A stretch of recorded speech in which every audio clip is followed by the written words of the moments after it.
عليكم ورحمة الله تعالى وبركاته. بسم الله والحمد لله والصلاة والسلام على أشرف المخلوقين وعلى آله وصحبه أجمعين أما بعد. أعوذ بالله من الشيطان الرجيم. بسم الله الرحمن الرحيم. ألا إن أولياء الله لا خوف عليهم ولا هم يحزنون الذين آمنوا وكانوا يتقون. സ്നേഹം നിറഞ്ഞ വിശ്വാസികളെ, അല്ലാഹു ഇതുപോലെ അവന്റെ സ്വർഗ്ഗലോകം ലഭിക്കുന്ന മുത്തഖീങ്ങളിൽ, മുഅ്മിനീങ്ങളിൽ, മുഅ്മിനാത്തുകളിൽ നമ്മയും നമ്മുടെ അഹ്ലുകാരെയും ഉൾപ്പെടുത്തി അനുഗ്രഹിക്കട്ടെ. പരിശുദ്ധമാക്കപ്പെട്ട റബീഉൽ അവ്വലിന്റെ സുന്ദരമായ സുഹൃത ദിവസങ്ങൾ കഴിഞ്ഞ്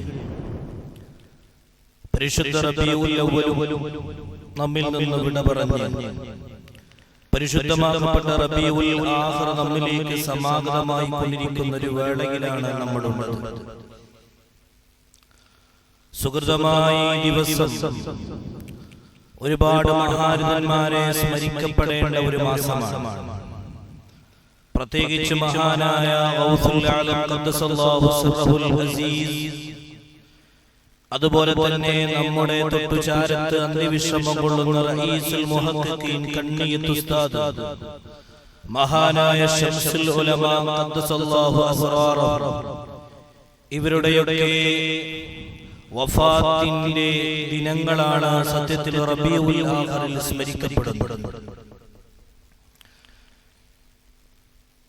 ഇവിടെ നമ്മൾ മനസ്സിലാക്കേണ്ട ഒരു വിഷയം, ഇവരെയൊക്കെ സ്മരിക്കുന്നതോടുകൂടെ അല്ലാഹുവിന്റെ ഔലിയാക്കളെ കുറിച്ച് നമ്മൾ തിരിച്ചറിയേണ്ടത് വളരെ അനിവാര്യമായ ഒരു ഘട്ടത്തിലാണ്. ആരാണ് സത്യത്തിൽ അല്ലാഹുവിന്റെ ഔലിയാക്കൾ? അലാ ഇന്ന ഔലിയാ അല്ലാഹി ലാ ഖൗഫുൻ അലൈഹിം വലാ ഹും യഹ്സനൂൻ അല്ലദീന ആമനൂ വകാനൂ യത്തഖൂൻ. അല്ലാഹുവിന്റെ ഔലിയാക്കൾ എന്ന് പറഞ്ഞാൽ അവർ ദുഃഖിക്കാത്തവരും പേടിയില്ലാത്ത ആളുകളുമാണ് എന്നതാണ് ഖുർആന്റെ വിവക്ഷ.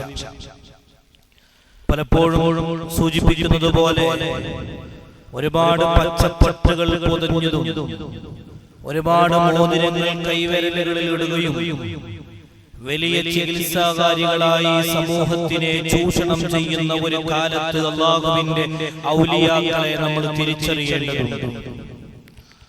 എല്ലാ രീതിയിലും കപടതയുള്ളതുപോലെ ഈ വിഷയങ്ങളിലും കപടതകൾ കയറിക്കൂടി എന്നതാണ് സത്യം.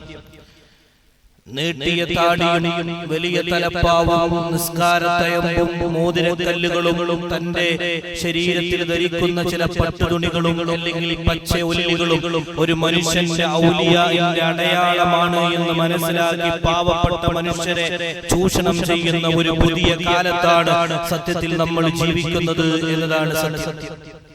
അവിടെ നമ്മൾ മനസ്സിലാക്കേണ്ട ചില വിഷയങ്ങളെ കുറിച്ച് സൂചിപ്പിക്കുകയാണ് ഇന്നത്തെ വിഷയത്തിന്റെ ലക്ഷ്യം. ആരാണ് ഔലിയാക്കൾ? ഔലിയാക്കൾ പേരെടുത്ത് പറയുന്നവരും പറയാത്തവരുമായ ഔലിയാക്കളുണ്ട്.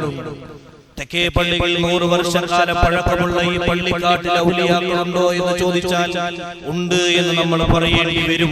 ഈ ഇന്നത്തെ വിഷയത്തിന്റെ അവസാന നിമിഷത്തിൽ ചിലപ്പോൾ അല്ലാഹു ഔലിയാക്കളുണ്ടെങ്കിൽ ദറജ ഉയർത്തി കൊടുക്കട്ടെ. കാട്ടിക്കൂട്ടൽ കൊണ്ടല്ലോ ഔലിയ. അലാ ഇന്ന ഔലിയാ അല്ലാഹി ലാ ഖൗഫുൻ അലൈഹിം വലാ ഹും യഹ്സനൂൻ. ആരാണ് ഈ വലി? അല്ലദീന അവർ ആമനു വകാനൂ യത്തഖൂൻ, അവർ മുത്തഖീങ്ങളാണ്. ഇൻ ഔലിയാഉ ഇല്ലൽ മുത്തഖൂൻ, മുത്തഖീങ്ങളല്ലാത്ത ഒരു വലിയും ഒരു ഔലിയാവും ലോകത്തില്ല. ഇല്ലാത്ത ചില ചരിത്രങ്ങൾ ഔലിയാക്കൾക്ക് ഇട്ടുകൊടുത്തുകൊണ്ട് ഔലിയാന്റെ ദറജ ഉയർത്തലും നമ്മുടെ ഭാഗത്ത് നിന്ന് ആവശ്യവുമില്ല. നമ്മൾ മനസ്സിലാക്കേണ്ട ചില കാര്യങ്ങൾ. ഹബീബായ റസൂലുള്ളാഹി തങ്ങൾ ഈ ആയത്തിനെ അനർത്ഥമാക്കും വിധം പറയുന്നു. ആരാ ഔലിയ? തഹബ്ബാ ഫില്ലാഹ് നമുക്കും അതാവാൻ കഴിയും. അല്ലാഹു തൗഫീഖ് ചെയ്യട്ടെ. നമുക്കും അല്ലാഹുവിന്റെ അടിമയിൽ ഏറ്റവും വലിയ സ്ഥാനത്തേക്ക്, ഔലിയാഇന്റെ സ്ഥാനത്തേക്ക് നമുക്കും എത്തിപ്പെടാൻ കഴിയും. തഹാബ്ബാ ഫില്ലാഹ്, അല്ലാഹുവിന്റെ മാർഗ്ഗത്തിൽ അവർ സ്നേഹിക്കുന്നവരാണ്. അതാണ് മഹാനായ റഈസുൽ മുഹഖഖീൻ ഗണ്ണിയത്ത് ഉസ്താദ്, അതാണ് മഹാനായ ശംസുൽ ഉലമാ ഇ.കെ. അബൂബക്കർ മുസ്ലിയാർ, അതാണ് ശൈഖുനാ മുഹ്യിദ്ദീൻ ശൈഖ് ഖദ്ദസല്ലാഹു അസ്റാറഹു. അല്ലാഹു അവരുടെ എല്ലാം ദർജ ഉയർത്തി കൊടുക്കട്ടെ. അങ്ങനെയുള്ള മഹാനന്മാരെയാണ് നമ്മൾ പഠിക്കേണ്ടത്. തഹാബ്ബാ ഫില്ലാഹ്, അവർ അലാ ഗൈരി അർഹാമി ബൈനഹും, അവരുടെ കുടുംബ ബന്ധങ്ങളിലുള്ള സ്നേഹം മാത്രമല്ല, രക്തബന്ധ സ്നേഹം മാത്രമല്ല, അതിലപ്പുറം മനുഷ്യരോട്, അതിലപ്പുറം എല്ലാ സഹജീവികളോടും അല്ലാഹുവിന്റെ മാർഗ്ഗത്തിൽ ഒരാളെ സ്നേഹിക്കുന്നുവോ അത് അല്ലാഹുവിന്റെ മാർഗ്ഗത്തിലാണ്. ഒരു സൃഷ്ടിയോടുള്ള സ്നേഹം, ഒരു ജന്തുവിനോട്, ലതാദികളോട്, അങ്ങനെ ലോകത്ത് ഭൂമി ലോകത്തുള്ള സർവ്വതിനെയും ഒരു മനുഷ്യൻ സ്നേഹിക്കുന്നുവെങ്കിൽ അത് കൃത്യമായിട്ട് തഹാബ്ബാ ഫില്ലാഹ്, അത് അല്ലാഹുവിന്റെ മാർഗ്ഗത്തിലായിരിക്കുമെന്ന് ഹബീബുനാ റസൂലുള്ളാഹി ഒരടയാളം അങ്ങനെ പറഞ്ഞു. എന്നിട്ട് പറയുന്നു വലാ അംവാലിൻ യതആതൗന, അവർക്കൊരിക്കലും ചെലവഴിച്ചിട്ടുണ്ടായ സ്നേഹമല്ല. അതായത് എനിക്കൊരു 100 രൂപ തരും ഒരു മനുഷ്യനോട് പ്രത്യേക സ്നേഹം, എനിക്കൊരു സാമ്പത്തികമായിട്ടുള്ള ചില ആളുകളെ കാണുമ്പോ, സമ്പന്നനെ കാണുമ്പോൾ പ്രത്യേകിച്ച് എനിക്കൊരു സ്നേഹം. അങ്ങനെ സ്നേഹിക്കുന്നവരാണെങ്കിൽ ഈ തലയെ കെട്ടി ഇവിടെ നിൽക്കുന്നതിൽ അർത്ഥമില്ല. അങ്ങനെ സാമ്പത്തികം നോക്കിയിട്ടോ സാമ്പത്തിക ഭദ്രത നോക്കിയിട്ടോ സ്നേഹിക്കുന്നവനല്ല തഹാബ്ബാ ഫില്ലാഹ്. എല്ലാവരെയും സ്നേഹിക്കുന്നവൻ, അവിടെ പാവപ്പെട്ടവനും മേലാളനും കീഴാളനും എല്ലാവരും ഒരുപോലെയാണ്, എല്ലാവരും സമന്മാരാണ്. അങ്ങനെയാണ് അവിടെ ഞാൻ അടിവരയിട്ട് പറയുന്നു, പള്ളിയിലുള്ള ഉസ്താദുമാർ, ജോലി ചെയ്യുന്നവർ, അല്ലെങ്കിൽ ഔദ്യോഗികമായ വലിയ സ്ഥാനമാനങ്ങളിൽ ഇരിക്കുന്നവർ, അവരാരും അങ്ങനെയല്ല. അങ്ങനെയുള്ളവർ അവരെ ആവാനും കഴിയില്ല. അവർക്കൊക്കെയും ഒരു സാമ്പത്തികം കണ്ടാൽ, അല്ലെങ്കിൽ വലിയ തറവാടിത്തം കണ്ടാൽ അവിടെ പോയി മുട്ടുകുത്തുന്ന സ്വഭാവമല്ല, മറിച്ച് എല്ലാവരെയും ഒരുപോലെ, എല്ലാവരും ഒന്ന് സലാം പറയുമ്പോൾ അവരോടെല്ലാം ഒരേപോലെ പുഞ്ചിരിക്കാൻ, അവരുടെ എല്ലാ കാര്യങ്ങളിലും ഒരേപോലെ ഇടപെടാൻ സാഹചര്യത്തിനനുസരിച്ച് കഴിയുന്നവരാണെങ്കിൽ അവരാണ് തഹാബ്ബാ ഫില്ലാഹ്, അവരല്ലാഹുവിന്റെ ഔലിയാക്കൾപ്പെട്ടവരാണെന്ന് പഠിപ്പിച്ചു. അങ്ങനെയുള്ള ആളെ ഹബീബായ റസൂലുള്ളാഹി തങ്ങൾ പറയുന്നു, ഫവല്ലാഹി ഇന്നഹു ഉജൂഹുൻ ലനൂറുൻ, അവരുടെ മുഖത്ത് തന്നെ പ്രകാശമുണ്ടാകും. അത് വെളുത്ത നിറം കൊണ്ടല്ല, അവരെ മുഖം കണ്ടാൽ തന്നെ പ്രകാശിതമാകും. ഹബീബായ റസൂലുള്ളാഹി തങ്ങൾ പറയാൻ, വഇന്നഹും ലഅലാ നൂർ വലാ യഖാഫൂന ഇദാ ഖാഫന്നാസ്, അവർ ഒരിക്കലും അല്ലാഹുവിനെ അല്ലാതെ സൃഷ്ടികൾ അവർക്ക് പേടിക്കേണ്ട ആവശ്യമില്ല, സൃഷ്ടികളെ അവർക്ക് പേടിച്ച് ജീവിക്കേണ്ട ആവശ്യമില്ല. അതാണ് അല്ലാഹുവിന്റെ ഔലിയാക്കളെന്ന് ഹബീബായ റസൂലുള്ളാഹി സല്ലല്ലാഹു അലൈഹി വസല്ലം. പിന്നെ മുത്തഖീങ്ങളെ ആരാണ് മുത്തഖി? മുത്തഖിക്ക് മാത്രമേ ഔലിയാഇന്റെ സ്ഥാനത്തേക്ക് എത്താൻ കഴിയുകയുള്ളൂ എന്ന് ഹബീബായ റസൂലും പരിശുദ്ധ ഖുർആനും പഠിപ്പിച്ചിട്ട്, ആരാണ് മുത്തഖി എന്ന് പഠിപ്പിച്ചു തരുന്നവിടെ പരിശുദ്ധ ഖുർആൻ പറയുന്നു, അല്ലദീന യുൻഫിഖൂന ഫിസ്സറാഇ വൽദറാഇ വൽകാദിമീനൽ ഗൈദ വൽആഫീന അനിന്നാസി വല്ലാഹു യുഹിബ്ബുൽ മുഹ്സിനീൻ. ഈ ആയത്തിൽ നമുക്ക് പഠനം കഴിയണം. അല്ലാഹു തൗഫീഖ് ചെയ്യട്ടെ, അല്ലാഹു തൗഫീഖ് ചെയ്യട്ടെ. എൻ്റെ പ്രിയപ്പെട്ടവരെ, വെള്ളിയാഴ്ചയുടെ ഈ സുന്ദരമായ സുഹൃത ദിവസത്തിൽ ഇങ്ങനെ രാവിലെ തന്നെ കുളിച്ച് ഭംഗിയായി പുതുവസ്ത്രം ധരിച്ച് പള്ളിയിലേക്ക് വരുന്നതിന്റെ പ്രധാന ലക്ഷ്യം എന്താണ്? നമ്മുടെ ദീൻ ഇങ്ങനെ ഒരു കാഴ്ചപ്പാടുണ്ടാക്കി വെച്ചു, ഇതുകൊണ്ട് നമുക്ക് സ്വർഗ്ഗം നേടാം എന്ന തലത്തിലേക്ക് നമുക്ക് എത്തണം. അല്ലാഹു തൗഫീഖ് ചെയ്യട്ടെ. അവിടെയാണ് നമ്മൾ മനസ്സിലാക്കേണ്ടത്, അല്ലദീന യുൻഫിഖൂന, ആരാണ് സത്യത്തിൽ മുത്തഖി എന്ന് പരിശുദ്ധ ഖുർആൻ പരിചയപ്പെടുത്തുന്നുണ്ട്. അല്ലദീന യുൻഫിഖൂന ഫിസ്സറാഇ വൽദറാഇ, ആരാണ് അവർ? യുൻഫിഖൂന, അവർ ചെലവഴിക്കുന്നവരാണ്. എങ്ങനെയാണ് അവർ ചെലവഴിക്കുന്നവർ? യുൻഫിഖൂന ഫിസ്സറാഇ വൽദറാഇ, സറായിലും ദറായിലും അങ്ങനെയാണ് ചെലവഴിക്കുന്നവർ എന്നല്ല പറഞ്ഞത്. എങ്ങനെ ചെലവഴിക്കുന്നവർ? സറായിലും ദറായിലും, സന്തോഷം വരുമ്പോഴും സന്താപത്തിലും, സന്തോഷം ദോഷമുള്ളപ്പോഴും നഷ്ടമുള്ളപ്പോഴും ലാഭമുള്ളപ്പോഴും നഷ്ടമുള്ളപ്പോഴും. ചില ആളുകളുണ്ട് ലാഭങ്ങൾ ഉണ്ടാകുമ്പോൾ നന്നായിട്ട് ചെലവഴിക്കും, നഷ്ടം വരുമ്പോൾ അവർ ചെലവഴിക്കാതെ സ്വരൂപിച്ചു വെക്കും. അങ്ങനെയുള്ളവരല്ല മുത്തഖി. എന്നാൽ ചില ആളുകളുണ്ട് നഷ്ടമുണ്ടാകുമ്പോൾ ലാഭമുണ്ടാക്കാൻ വേണ്ടി സദഖ കൊടുക്കും, ഹദിയ കൊടുക്കും. എന്നാൽ മറ്റുള്ളവർ അങ്ങനെയുമാവില്ല, ആ രൂപത്തിലുമല്ല, രണ്ട് തരത്തിലുമല്ല. മറിച്ച് ലാഭമുണ്ടാവട്ടെ നഷ്ടമുണ്ടാവട്ടെ അല്ലാഹുവിന്റെ മാർഗ്ഗത്തിൽ ചെലവഴിക്കുന്ന ഒരു കൂട്ടരാണെന്ന് ഹബീബായ റസൂലുള്ളാഹി തങ്ങൾ. ഇത് ഖുർആനാണ്. അല്ലദീന യുൻഫിഖൂന ഫിസ്സറാഇ വദ്ദറാഇ. എന്നിട്ട് പിന്നെ പറയുന്നു വൽ ഖാദിമീനൽ ഗൈദ്. അവർക്ക് കോപം വരുമ്പോൾ, അവർക്ക് ദേഷ്യം വരുമ്പോൾ, അവർക്ക് മറ്റുള്ളവരോട് ഈഗോ വരുമ്പോൾ, അവരുടെ ചില വാശികൾ ഉണ്ടാകുമ്പോൾ വൽ ഖാദിമീനൽ ഗൈദ, അവർ ആ ദേഷ്യത്തെ പിടിച്ചു വെക്കുന്നത്. അതാണ് ദീനും മദ്ദീൻ യാ റസൂലല്ലാഹ്. അല്ലാഹുവിന്റെ റസൂലിന്റെ അടുത്ത് വന്നിട്ട് ഒരു സഹാബി ചോദിക്കുന്ന ഒരു നിമിഷമുണ്ട്, മദ്ദീനു യാ റസൂലല്ലാഹ്, മദ്ദീനു യാ റസൂലല്ലാഹ്. എന്താണ് നബിയേ ദീൻ എന്ന് പറഞ്ഞാൽ? എന്താ ദീൻ യാ റസൂലല്ലാഹ്? ദീനിനെ കുറിച്ചൊന്ന് പരിചയപ്പെടുത്തി തരുമോ എന്ന് ചോദിക്കുമ്പോൾ ഹബീബായ റസൂലുള്ളാഹി സ്വല്ലല്ലാഹു അലൈഹി വസല്ലം തങ്ങൾ പറയുന്നുണ്ട്, അദ്ദീൻ ഹുസ്നുൽ ഖുൽഖാൻ, നല്ല സ്വഭാവമാണ്. അപ്പോൾ വീണ്ടും ചോദിച്ചു, അദ്ദീൻ എന്താ ദീൻ എന്ന് പറഞ്ഞാൽ നബിയേ? വീണ്ടും പരിശുദ്ധ റസൂലിനോട് വീണ്ടും ആവർത്തിച്ച് ദീനിനെ കുറിച്ച് ചോദിച്ചപ്പോൾ ഹബീബായ റസൂലുള്ളാഹി സ്വല്ലല്ലാഹു അലൈഹി വസല്ലം തങ്ങൾ ചോദിക്കുന്നു, നിനക്ക് മനസ്സിലായില്ലേ? ഞാൻ പറഞ്ഞത് മനസ്സിലാവാത്ത പ്രശ്നം, നിനക്ക് ദേഷ്യം വരുമ്പോൾ ക്ഷമിക്കാൻ കഴിഞ്ഞാൽ അതാണ് ദീന്. വൽ ഖാദിമീനൽ ഗൈദ, നിനക്ക് അങ്ങനെ ശരീരത്തിന്റെ ചില വൈകാരികമായ ചില സ്വഭാവങ്ങളുണ്ടല്ലോ, അത് ദേഷ്യം എന്ന് പറഞ്ഞ ഒരു വ്യക്തിയോട് മാത്രമല്ല, മനുഷ്യന്റെ ചില വൈകാരികതകളോട്, മനുഷ്യന്റെ ചില വികാരങ്ങളോട് അവന് ക്ഷമിക്കാൻ കഴിയണം.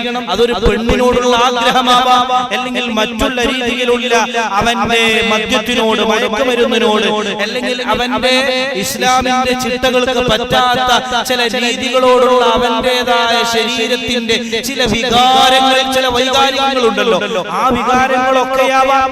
ഏത് രൂപത്തിലും അതിനെടുക്കാം. ആ രൂപത്തിനോടൊക്കെ അതിനെങ്ങനെ പിടിച്ച് കെട്ടിയിട്ട് ക്ഷമിക്കാൻ നിനക്ക് കഴിഞ്ഞാൽ അവനാണ് മുത്തഖി എന്ന് പരിശുദ്ധ ഖുർആൻ വാശികളുടെ പേരിൽ, സ്ഥാനമാനങ്ങൾക്ക് വേണ്ടി അല്ലാഹുവിന്റെ ദീനിനെ പോലും വലവലക്കാതെ മുന്നോട്ട് കുതിച്ചുകൊണ്ടിരിക്കുന്ന ഒരു പുതിയ കാലഘട്ടത്താണ് നമ്മൾ ജീവിക്കുന്നത്. അല്ലാഹു കാത്തുരക്ഷിക്കട്ടെ. അതുകൊണ്ട് പിന്നെ പറയുന്നു വൽ ആഫീന അനിന്നാസ്. അത് വല്ലാത്തൊരു വചനാണ്. പരിശുദ്ധ നബി സല്ലല്ലാഹു അലൈഹി വസല്ലം തങ്ങളുടെ പിതൃവ്യനായ ഹംസത്തുൽ ഖർറാൻ എന്ന മഹാനവറുകളെ അവിടെ നിന്ന് വളരെ വികൃതമായ രീതിയിൽ കൊലപ്പെടുത്തുകയും കൊലപ്പെടുത്തി ഹംസത്തുൽ ഖർറാറിന്റെ ശരീരത്തിലെ വളരെ മോശമായ രീതിയിൽ ഒരാണും ഒരു പെണ്ണും നീചമായ രീതിയിൽ പ്രവർത്തിച്ചപ്പോൾ റസൂലുള്ളാഹിന്റെ കണ്ണിൽ നിന്ന് കണ്ണുനീരൊഴുകിയപ്പോഴും വൽ ആഫീന അനിന്നാസ്, ആ രണ്ടുപേരും പരിശുദ്ധ റസൂലിന്റെ മുമ്പിൽ വന്നു സല്ലല്ലാഹു അലൈഹി വസല്ലം. രണ്ടുപേരും വന്നിട്ട് റസൂലുള്ളാഹിനോട് അഫ്വൻ, പുറത്തു തരണമെന്ന് പറഞ്ഞപ്പോ അല്ലാഹുവിന്റെ റസൂൽ പറഞ്ഞു, വൽ ആഫീന അനിന്നാസ്, പോകൂ, നിങ്ങൾക്ക് ഞാൻ പൊരുത്തപ്പെട്ടു തന്നിരിക്കുന്നു എന്ന് പറഞ്ഞ പരിശുദ്ധ നബി എല്ലാത്തിനും വിട്ടുവീഴ്ച കൊടുക്കുന്ന, എല്ലാത്തിനും വിട്ടുവീഴ്ച ചെയ്തു കൊടുക്കുന്നവർ. അത് മുതലിന്റെ കാര്യത്തിലാവാം, ജ്യേഷ്ഠനോടാവാം, അനുജനോടാവാം, കുടുംബത്തിലാവാം, സുഹൃത്തുക്കളോടാവാം, എല്ലാ രീതിയിലും ഒരു വിട്ടുവീഴ്ച മനോഭാവം. തലപ്പാവ് കെട്ടിയത് കൊണ്ടോ, തൊപ്പി വെച്ചത് കൊണ്ടോ, വലിയ സ്ഥാനമാനങ്ങളിൽ എത്തിയത് കൊണ്ടോ ഒന്നും ഈ വിട്ടുവീഴ്ചകളില്ലെങ്കിൽ ഒരു കാര്യവുമില്ല. എല്ലാ രീതിയിലും ഒരു മനുഷ്യനോട് വിട്ടുവീഴ്ചയുണ്ടെങ്കിൽ അല്ലാഹുവിന് മുഹ്സിനീങ്ങളോട് അല്ലാഹുവിന് വലിയ ഇഷ്ടമാണ്. അങ്ങനെ ഇഹ്സാനുള്ള ആളുകളോട്, വിട്ടുവീഴ്ച മനോഭാവമുള്ള ആളുകളോട് ഈ പരിശുദ്ധ ഖുർആനിലെ ഈ ആയത്ത് പരാമർശിച്ചത് മുഴുവനും ഒരു മുത്തഖിന്റെ അടയാളമാണ്. അപ്പൊ നമ്മളെ പോസ്റ്റ്മോർട്ടം ചെയ്യണം. What is religion? എന്താ തന്റെ മതം? എന്താ എന്റെ മതം? നമ്മൾ മുസ്ലിമാണെന്ന് പറയുമ്പോൾ നമ്മുടെ നമ്മുടെ റിലീജിയനെ കുറിച്ച്, നമ്മളുടെ മതത്തിനെ കുറിച്ച് നമുക്ക് എത്രത്തോളം ബോധമുണ്ട് എന്ന തലത്തേക്ക് എത്തണം. ഒരു മനുഷ്യന്റെ തറവാടിന്റെ വലിപ്പത്തിനനുസരിച്ച് വീട്ടിലെ ചില പരിപാടികൾ, ഫംഗ്ഷനുകൾ അവൻ വെക്കുമ്പോൾ അവൻ കൊടുക്കുന്ന അന്നത്തിൽ പോലും അവന്റെ തറവാട് നോക്കിയിട്ട, അവന്റെ സാമ്പത്തികം നോക്കിയിട്ടല്ല. പലപ്പോഴും അവന്റെ തറവാടിന്റെ, അവന്റെ ജീവിതത്തിൽ അവന് ലഭിക്കുന്ന വലിയ മാന്യതകളെ നോക്കിയിട്ട അവന്റെ വീട്ടിലെ ഭക്ഷണം പോലും അവൻ കൈകാര്യം ചെയ്യുന്നത്. മറിച്ച് അവന്റെ ബാങ്ക് അക്കൗണ്ടിന്റെ ബാലൻസ് നോക്കിയിട്ടല്ല. കാരണം അഭിമാനമാണ് അവന് വലുതെങ്കിൽ, എന്റെ പ്രിയപ്പെട്ടവരെ, തറവാടിനേക്കാൾ വലിയ തറവാട് അത് ദീനാണ്, അത് മുത്തഖിയവരാണ്. ആ ദീൻ എന്ന മതത്തിന്റെ, ആ തറവാടിന്റെ പോരിശയും ചിട്ടയും വട്ടവും അച്ചടക്കവും ഒക്കെ നോക്കി ജീവിക്കാൻ കഴിയുമാർ നമുക്ക് എപ്പോൾ കഴിയുമ്പോഴാണ്, അപ്പോഴാണ് നമ്മൾ മുത്തഖി എന്ന ഔദ്യോഗികമായ ആ പോസ്റ്റിലേക്ക് നമ്മൾ എത്തുന്നത്. അല്ലാഹു തൗഫീഖ് ചെയ്യട്ടെ, അല്ലാഹു തൗഫീഖ് ചെയ്യട്ടെ. അതുകൊണ്ട് ഈ ഔലിയ എന്ന് പറയുന്നത് ഞാൻ നേരത്തെ പറഞ്ഞതുപോലെ കേവലം ഒരു ഔലിയ അല്ല, മറിച്ച് അല്ലാഹുവിന്റെ മുമ്പിൽ മുത്തഖിയായി ക്ഷമിച്ച് ചെലവഴിച്ച് വിട്ടുവീഴ്ച മനോഭാവത്തോടെ ജീവിക്കാൻ കഴിയുന്നവരെ കുറിച്ച് മാത്രമേ അല്ലാഹുവിന്റെ ഔലിയാക്കൾ എന്ന് പറയാവൂ. എല്ലാതെ ചില ആളുകളിൽ നിന്ന് കയറി കൂടിയിട്ടുണ്ട് പല രീതികളിലും. ഇന്നൊക്കെ കാട്ടിക്കൂട്ടുന്ന ചില കാട്ടിക്കൂട്ടലുകൾ കണ്ടാൽ അല്ലാഹു റബ്ബുൽ ഇസ്സത്ത് കാത്തിരക്ഷിക്കട്ടെ. അങ്ങനത്തെ മതപരമായ ചില ചൂഷണങ്ങൾ നടത്തുന്ന ചൂഷണങ്ങളിൽ നിന്ന് നമ്മളും നമ്മുടെ വീട്ടിലെ പെൺകുഞ്ഞുങ്ങളെയും സ്ത്രീകളെയും മാറ്റി നിർത്തുവാനും നമ്മൾ ശ്രമിക്കണമേ എന്ന് ഓർമ്മപ്പെടുത്തിക്കൊണ്ട് അൽഹംദുലില്ലാഹി റബ്ബിൽ ആലമീൻ. അസ്സലാമു അലൈക്കും വറഹ്മത്തുള്ളാഹി.